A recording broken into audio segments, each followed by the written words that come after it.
Hey guys, what's up? It's Levi. So today I'm going to be talking about what it's really like to be in culinary school and my experiences in culinary school since I've been in both a trade style school and a collegiate style school. I think that is really interesting to see the differences. So if you want to know more, stay tuned.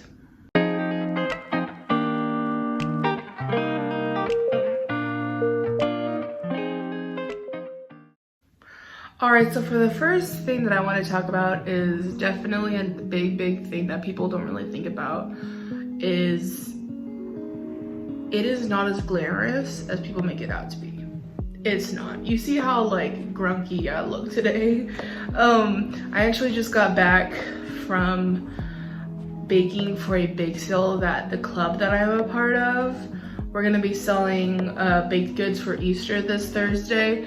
And so I've been up at the school since about 9 this morning, and I just got home like about an hour ago, and it's like 4:48 right now. So I've been very busy today. It was super hectic, super busy, but you know, I love it. So that's just, you have to love what you do, and you have to love, you know, getting your hands dirty and then cleaning up the mess afterwards. It's not as glamorous as you think it is.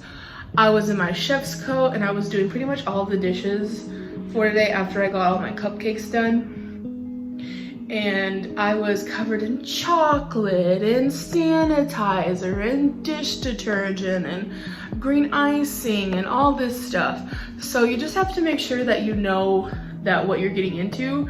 It's not, oh, I'm gonna make, you know, a cute little apple pie tart. No, you're gonna be making like 5 apple pie tarts or 5 apple pies. You're gonna be making, on top of that, you're gonna be making a different kind of galette. You're gonna be making all this stuff depending on your school. But definitely it is a one-of-a-kind school program. And if you wanna try it out, because you never know, it could be a really great deal for you. Another point that I want to make is that you have to have a lot of work ethic. Kind of piggybacking off of the previous one that it's not as glamorous, it is very labor intensive. I have seen a lot of stuff. It's very dangerous too sometimes because, you know, you do knife skills and you don't know how to use the knife at first. And I remember whenever I first started using my knife kit at the Culinary School of Fort Worth, I sliced my thumb up pretty good. It was gnarly, but got a band-aid, got a finger caught, got a glove, it was fine. But it hurt for a while because it was pretty deep. Those knives are super sharp because, say it with me, a dull knife is a dangerous knife, everyone. So you just have to have a lot of grit and determination and work ethic to get your studies done. It is not a short program. The one that I went to was 9 months. That is the shortest. It is usually like a few semesters, couple years. The schooling situation that I'm in right now, I will be going and graduating in around August 2024. So, and I just started this January at this school. So as you can tell, that's quite a lot of time that I'm gonna be spending, but not as much as like people in like, you know, Culinary Institute of America and, you know, other schools like that. Now, talking about some of the more fun things is that towards the end of your schooling, when you're in more advanced classes, you actually get to show a lot more creativity. When I was at the Culinary School of Fort Worth, I actually, like, the deeper you got into it, the more creative you were. And they were very adamant on you being creative with the spices and herbs and stuff that you were using, and I really liked that. I got to, you know, create cool flavor combinations. I have a whole huge, it's somewhere. I have a huge, like, well, it's not huge, it's a composition notebook, but it's like chock full of great stuff that I got from that school. I have it somewhere, I need to find it, but it is an amazing asset to have, especially after culinary school when you want to refresh and, like, you know, relearn some things. You go back to that thing and And you know, you can also go to your On Cooking cookbook if that's what your school is using, and you know, relearn things that way from my previous video, which I will link in the description below. The more advanced that you get into classes, such as pastry, which is what I was doing, and I'm trying to get into an advanced pastry class towards the end of my schooling at this school. You get to learn, you know, sugar work, chocolate work, tempering chocolate.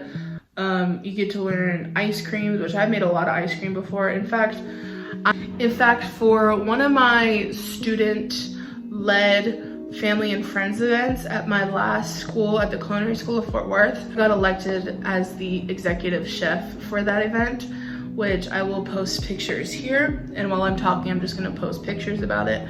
But I had a lot of fun and it was a lot of work. I had to come up with, I did an amuse-bouche, which is like a little type of appetizer, stuff like that. It means to like amuse the palate pretty much.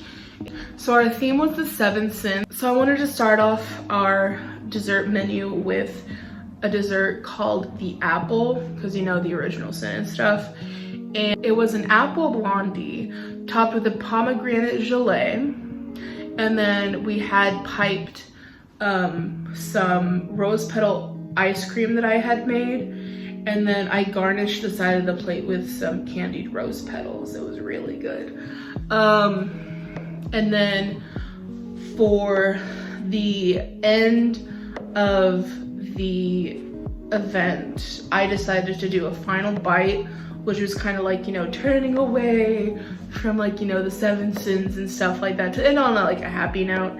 And so we called it the Saving Grace, and I actually made a from scratch coconut gelato, and then we took little Pocky sticks, and it was a pure white gelato, so it was really beautiful compared to like all the rich decadent desserts that we had. So I think it was like a really nice refreshing last bite.